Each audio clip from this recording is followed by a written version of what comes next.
सुनील जी, राहुल गांधी ने expected line पर फैसला किया कि रायबरेली रख ली और वायनाड छोड़ दी।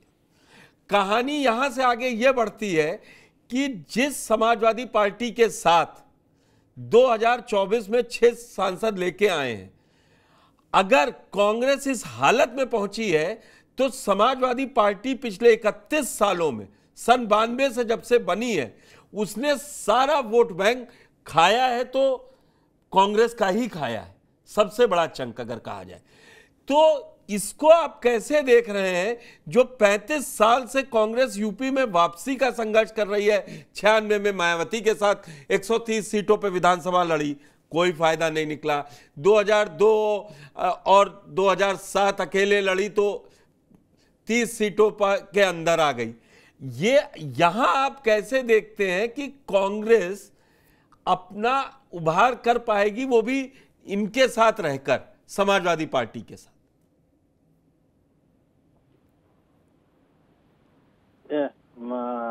धन्यवाद पुष्कर जी।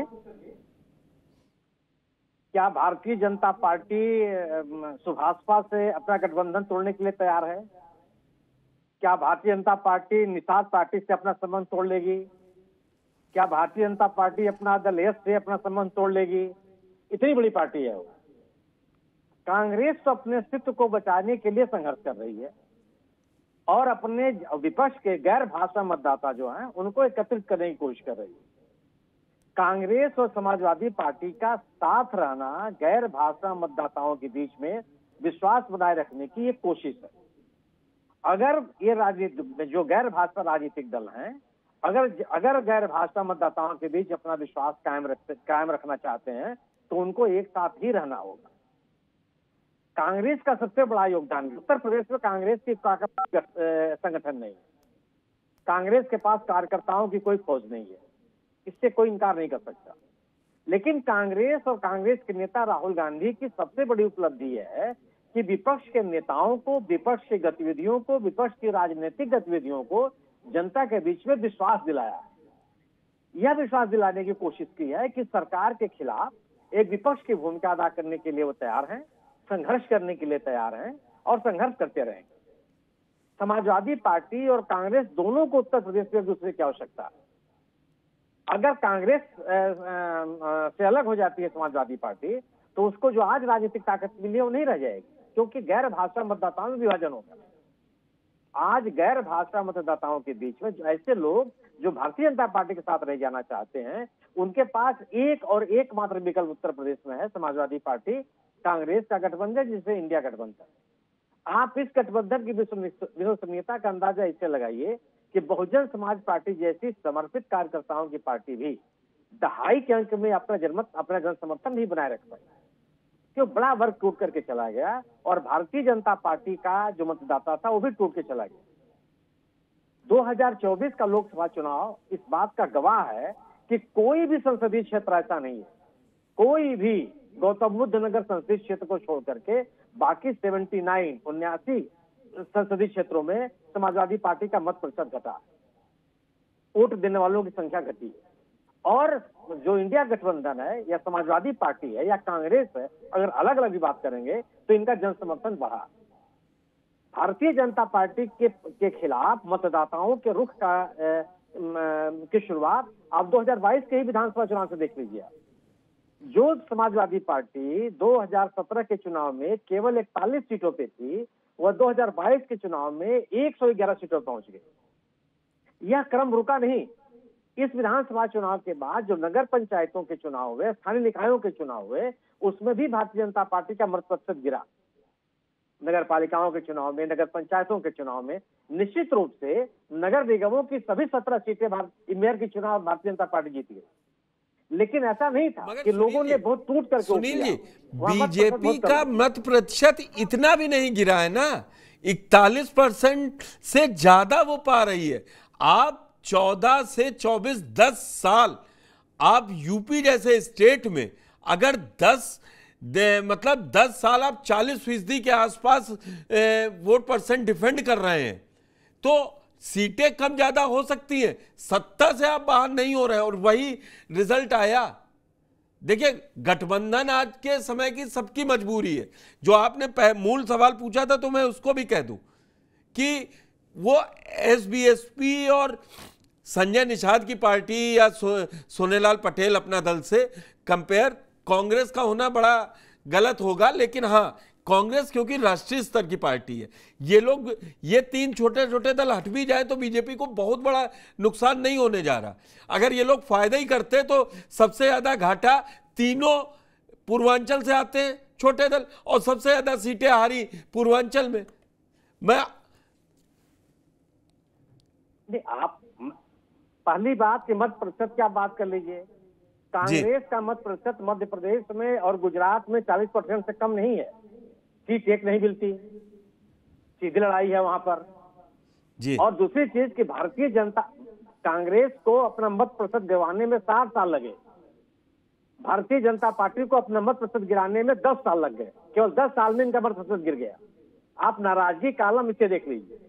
दूसरी चीज कि अगर ये सुभाषपा, आम आदमी, अपना दल या डॉक्टर संजय निषाद साहब, सुभाषपा ने बीजेपी के लिए क्या नहीं कहा है, क्या नहीं कहा उनकी आलोचना में, बावजूद इसके आप उनको साफ रखे हुए हैं। कौन सी जरूरत है आपको? अगर आप अपनी ताकत पर लड़ाई लड़ने के लिए की स्थिति में है, वो तो बीजेपी समीक्षा कर रही है। मैं जाऊंगा, मेरे साथ संजीव उनियाल जी जुड़ चुके हैं। संजीव जी, आपसे पहला है मेरा डिस्कशन चल रहा था, राहुल गांधी ने वायनाड सीट छोड़ दी है जहां से प्रियंका गांधी लड़ेंगी, और रायबरेली सीट रखी है। तो ये तो तय हो गया कि कांग्रेस यूपी में अभी खड़ी हुई है या खड़ी होने की कोशिश कर रही है, वो आगे लड़ेगी। तो बीजेपी के लिए और दिक्कतें आएंगी। आप इसको कैसे देख रहे हैं? अनम्यूट कीजिए अपने को। मेरी आवाज आ रही है आपको? हाँ, आ गई।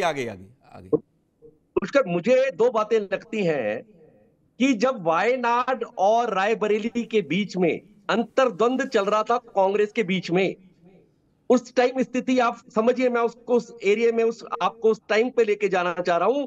कांग्रेस की बहुत ही दयनीय स्थिति थी। ऐसा लगता था कि कांग्रेस 50, 40, 42, 45 के पास पुष्कर टुलटुलाती रह जाएगी। तो उस टाइम शायद ये दांव इसलिए खेला गया था कि अरे भाई, ना 3 में ना 13 में ना हो जाए तो कम से कम दाल में थोड़े से दाने तो नजर आए, तो कम से कम हमारा एक व्यक्ति कहीं से तो जीत कर आए। और इसीलिए शायद 2 जगह पर दांव लगाया गया, क्योंकि उस टाइम श्योर नहीं थे कि वायनाड भी जीत पाएंगे। अब आज की बात करते हैं पुष्कर। संजीव जी, यहां पे एक छोटा सवाल ले लीजिए। फिर क्या 14 में नहीं लग रहा था नरेंद्र मोदी को कि वो दोनों जगह से बनारस से ही जीत लेंगे, जहां मां गंगा ने बुलाया था, और वडोदरा भी लड़ने पहुंच गए थे जहां 26 जीती? तो अभी ब्रजेश जी जुड़े थे, उन्होंने यही कहा था कि रिजल्ट के बाद सबको 20 में 20 दिखाई देता है, रिजल्ट के समय नहीं दिखाई देता है। तो अगर इन लोगों के लिए ये है तो उनके लिए भी वही था।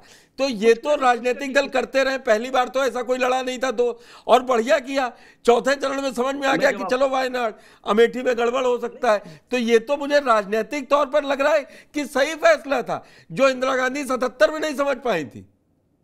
पुष्कर, अगर हम राइट और लेफ्ट विंग दोनों लोगों से मैं जो बात कह रहा हूं वो सहमत होंगे, और आप बताओगे पुष्कर जी, क्योंकि ये स्थिति बिल्कुल ऐसी थी। क्योंकि अब 14 में आप राहुल गांधी को 14 वाले मोदी से बिल्कुल नहीं मिला सकते, क्योंकि उन्होंने 2 जगह खड़े होने का निर्णय इसलिए लिया था पुष्कर, जिससे कि कम से कम वो व्यक्ति 2 जगह डेवलप करता पाए। उनकी डायनेस्टी नहीं थी वहां पर, उनके पास कोई इस तरह का वोट बैंक नहीं था, जैसे कि वायनाड में जो है मुस्लिम बहुल था, इसलिए वो जगह चुनी गई इस व्यक्ति के लिए। और मेरा पेरेंटल जो है सीट थी रायबरेली, इसीलिए मैं वहां पर आया।